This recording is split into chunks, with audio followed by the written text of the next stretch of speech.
वर्षाची मुलगी आहे. मला 3 महिने झालं सायकल मागते, पण मी तिला सायकल आणून दिली नाही. पण पहिल्यांदा ह्या केळीला जपलंय का, तर ह्याच्यापेक्षा मोठी एखादी सायकल तुला आणून देईल. कालच्या वाऱ्यामध्ये अक्षरशः 25 मिनिटामध्ये 7,500 झाडांमधले फक्त एक 25 ते 50 झाडं तुम्हाला उभं राहिलेली दिसतील. म्हणजे घरातल्या लहान मुलाला सुद्धा आम्ही खर्च केला नाही, तेवढा शेतीमध्ये आम्ही गुंतवणूक केली.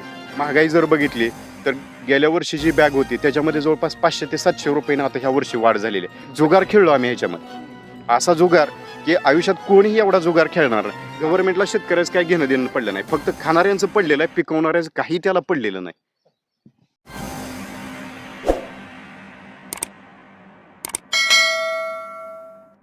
नमस्कार, MS मराठीमध्ये आपल्या सर्वांचं स्वागत आहे. मी नाथा सावंत. आज आपण या कोंढार भागाच्या दौऱ्यावरती आलेलो आहोत आणि काल जो मान्सूनपूर्व पाऊस महाराष्ट्रामध्ये सुरू झालेला आहे, कुठं वादळी वार मोठ्या प्रमाणात या ठिकाणी सोबत आहे. शेतकरी कुठेतरी उभारी घेत असताना शेतकऱ्यांचं प्रचंड मोठ्या प्रमाणात नुकसान होते. केळीच्या बागाच्या आहे त्या साईडला जर आपण बघितलं, ज्या केळीला वेन झाली होती आणि केळे लागले होते, अशी केळीची बागा जी आहे ती सपाट झालेली आहेत. यामध्ये आलेगा खुर्द असेल, गाराकोला असेल, वडोली असेल, चांदज असेल, या भागामध्ये केळी, ऊस आणि डाळिंबाचं प्रचंड प्रमाणात नुकसान या ठिकाणी झालेलं आहे. आणि ह्या केळीच्या बागा ज्या आहेत त्या पूर्णपणे झोपलेलं चित्र सध्या आपण पाहत आहात.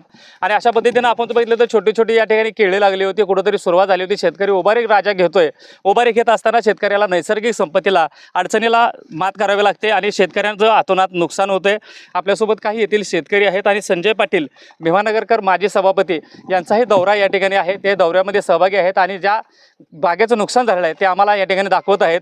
आणि खऱ्या अर्थाने शेतकऱ्यांना जे नुकसान भरपाई आहे ते लवकरात लवकर मिळावी, हाच उद्देश या पाठीमागे आहे. आणि शेतकरी राजा खरं तर एक जगाचा पोशिंदा म्हटला जातो, परंतु जगाचा पोशिंद्याला असं नुकसान होत असेल तर शेतकऱ्यांनी उभारी घ्यायची कशी, हा मोठा प्रश्न आहे. दादा, तुमचं नाव काय?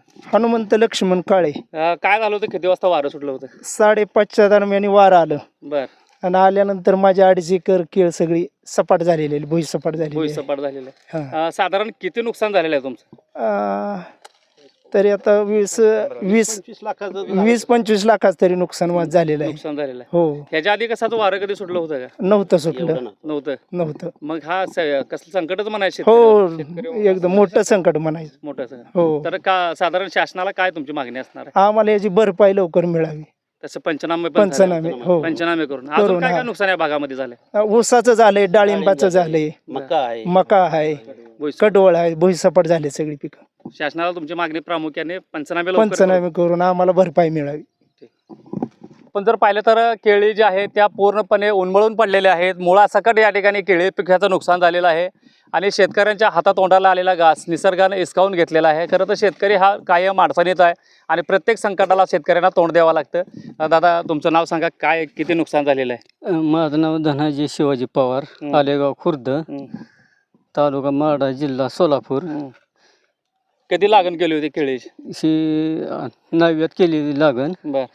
आता वेन झाली होती? हा, यान पूर्ण झाली आहे.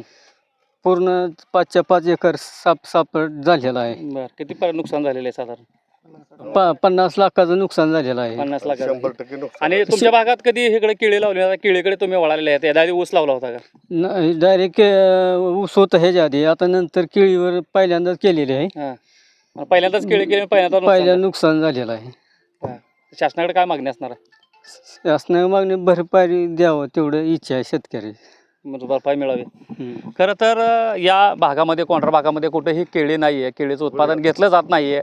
परंतु पहिल्यांदाच या ठिकाणी शेतकऱ्यांनी केळी लावलेली आहे आणि केळीला पहिल्या दिवशी निसर्गाने असा फटका दिलेला आहे. त्यामुळं शेतकऱ्यांनी परत केळी लावायची का नाही हा मोठा प्रश्न आहे. कारण शेतकरी राजा जर जिवंत राहिला, शेतकरी राजाने आपल्या शेतामध्ये जर पिकवलं तरी एसीमध्ये बसणारा खाणार आहे, शेतकऱ्याने जर नाही पिकवलं तरी एसीत बसणारा काय खाणार आहे? केळं, हा मोठा प्रश्न आहे. काय नाव आहे? किती नुकसान झालेलं आहे? माऊली वाडेकर. फक्त 6 एकर आहे आपली केळी सगळी. बर. जवळजवळ 1.5 महिन्यामध्ये माल यायला असता, 1.5-2 महिन्यामध्ये 250 टन आसपास माल निघाला असता. बरोबर. कधी झाला हा प्रकार? काल 5-6च्या दरम्यान झालेला आहे. बरं. अचानक वादळ सुटलं होतं? हां, अचानक वादळ सुटलं. बरं. काय काय नुकसान झाले? का केळीचंच फक्त? केळीचं झालं आहे, परत डाळिंबीचं ह्याचं पण झालेलं आहे. बरं. काय शासनाला काय मागणी असणार? शासनाला काय आता योग्य रीतीने त्यांनी पाहणी करून करावं त्याचं काय बऱ्यापैकी पंचनामा आहे. काय म्हणजे राहिलंच नाही काय बऱ्यापैकी. आता किती एकराचा प्लॉट? 6 एकराचा प्लॉट आहे सगळं. 6 एकराचा.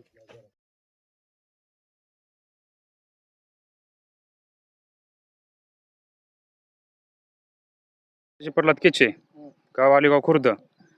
ह्या आपला माझा केळीचा प्लॉट आहे 4 एकराचा.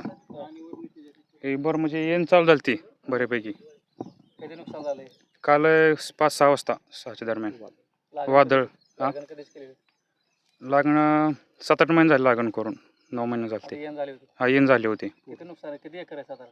हे 4 एकर आहे. 4 एकर आहे. काय नुकसान शासनाला मागणी का असणार? शासनाने काय असेल ते आपली द्यावं म्हणजे मागणी. खर्च झाला आमचा. किती खर्च झाला? खर्च झाला आहे 4-4.5 लाखाच्या वरती खर्च होत गेला. अजून होणार एकरी झालेला आहे. काय आता बघा नुकसान झालेलं. शासनाने काहीतरी ह्याच्या पर्याय काढून सर्व शेतकऱ्यांना नुकसान भरपाई द्यावी. तरी काय अपेक्षित आहे? नुकसान भरपाई किती मिळालं? कमीत कमी एकरी 50,000 तरी. मिळालं. ते पडलेले काढायला तेवढं पैसे किती लागतील आता बाहेर काढायला? कमीत कमी बाहेर काढण्यासाठी एकरी 30-40,000 तरी जातील एकरी. एकरी 20,000चा खर्च आहे एकरी काढायला. एकरी 20 ते 22,000 रुपये खर्च आहे सध्या आता. किडे बाहेर काढायला म्हणलं तर? हा किडी बाहेर काढतात आणि ट्रॅक्टरचा आता नांगरट फन्नी सगळी जर डिझेलचा हिशोब केला तर 30,000 रुपये एकरला ट्रॅक्टरवाला म्हणतोय. 30,000ला तुमचे किडी नुकसान नांगरून देतोय. एवढा खर्च आहे एकरी. मग आता शासनाने किती खर्च द्यायचा हा विचार आमच्या शेतीचा खर्च बघा. आता आम्हाला खर्च किती द्यावा ही त्यांनी विचार करावा. नमस्कार, मी समीर केचे आणि हा माझा भाऊ ज्ञानदेव केचे.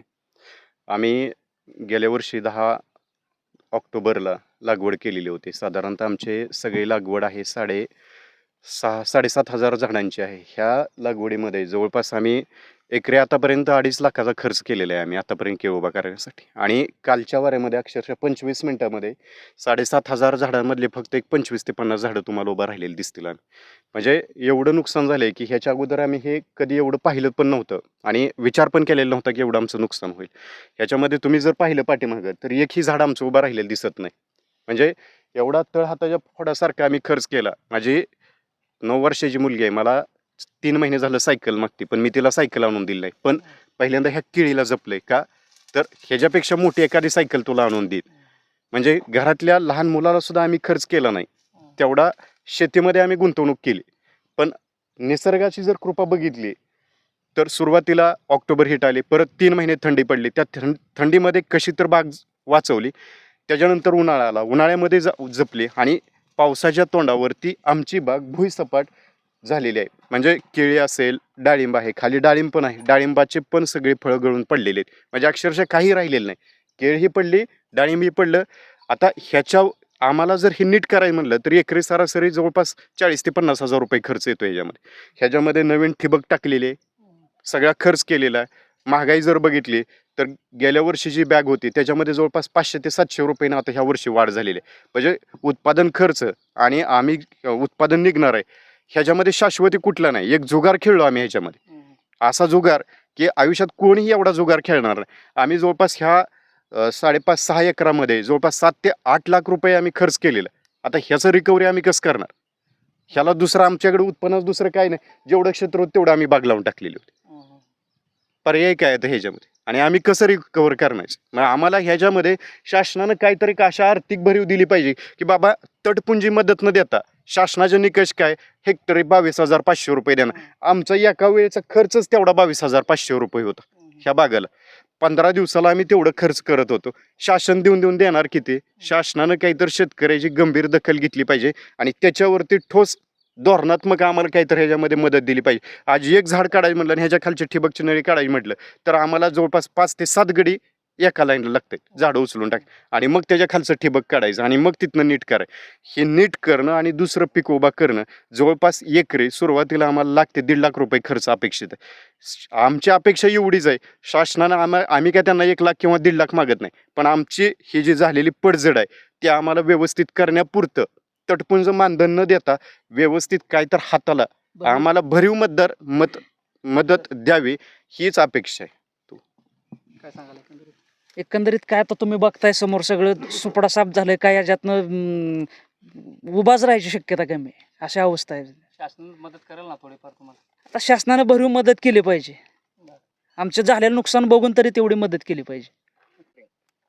पाठीमागटल्या 8 दिवसामध्ये नियमितपणे जो काही वीज पुरवठा होत होता तो झाला नाही. परिणामी काय झालं की आमच्या ज्या मोटरा होत्या ते 2 वेळा जळल्या. एक मोटर जर रिपेअर करायला म्हणलं तर जवळपास 5 ते 7 हजार रुपये खर्च येतो. पहिल्यांदा जळली म्हणून रिपेअर केली, दुसऱ्यांदा जळली, तिसऱ्या वेळेस जळली, 8 दिवसामध्ये 3 वेळा मोटर जळली, तिसऱ्या वेळेस 20,000ची मोटर आणली आणि 4 दिवस नाही झाले तोपर्यंत हे सगळं पडलं.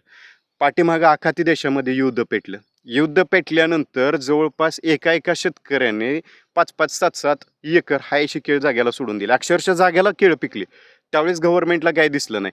गव्हर्नमेंट स्वतःचा फक्त विचार करते. पेट्रोलियम कंपनीला थोडा तोटा झाला की लगेच त्यांनी दर वाढवले. पण इकडे शेतकरी आर्थिक किती संकटात आहे ह्या गोष्टीचा कधी गव्हर्नमेंट विचार करत नाही. म्हणजे जवळपास सगळ्या गोष्टी निसर्गावरती अवलंबून आहेत आणि हिथं आम्ही किती उत्पादनासाठी खर्च करतोय ह्याचा विचार न करता पेट्रोल किती आंतरराष्ट्रीय बाजारात त्याला जे भाव वाढले गेले की इकडे पेट्रोलचे लाईट बिल लगेच वाढवतात, मीटर आणून बसवतात. 6 तास लाईट दिली, रात्रभर आम्ही इथं पाणी धरतोय, इथं हातावर धरतोय. ह्या गोष्टीचा विचारच नाही कुठल्या गोष्टीचा केला. म्हणजे आम्ही जुगार खेळतो ह्याच्यामध्ये. 2 रुपये किलोनं केळ गेले अक्षरशः. शेतकऱ्याला त्याचा खर्च परवडतोय का? कांदा बघितला, कांदा किती हमी भाव 12 रुपये दिलाय, पण त्याचा कांदा चाळायला बाई 300 रुपये घेते आणि ती थैली भरायची किती, त्यात वजन यायचं किती, आणि 12 रुपये तुम्हाला तर परवडतो का ते? शेतकऱ्यांना गव्हर्नमेंटला शेतकऱ्याचं काय घेणं देणं पडलं नाही. फक्त खाणाऱ्यांचं पडलेलं आहे, पिकवणाऱ्याचं काही त्याला पडलेलं नाही. तर शेतकऱ्यांनी शेतीबरोबर जनावरे सुद्धा पाळलेले असतात. दूध व्यवसाय असतो, दूध व्यवसायातून 4 पैसे कुठेतरी शेतकऱ्यांना मिळत असतात. आणि जे कडवळ या ठिकाणी जे आहे, ज्या गाय गुरांना आपण घालण्यासाठी केलं असो ते सुद्धा 100% या ठिकाणी आडवं झालेलं आहे.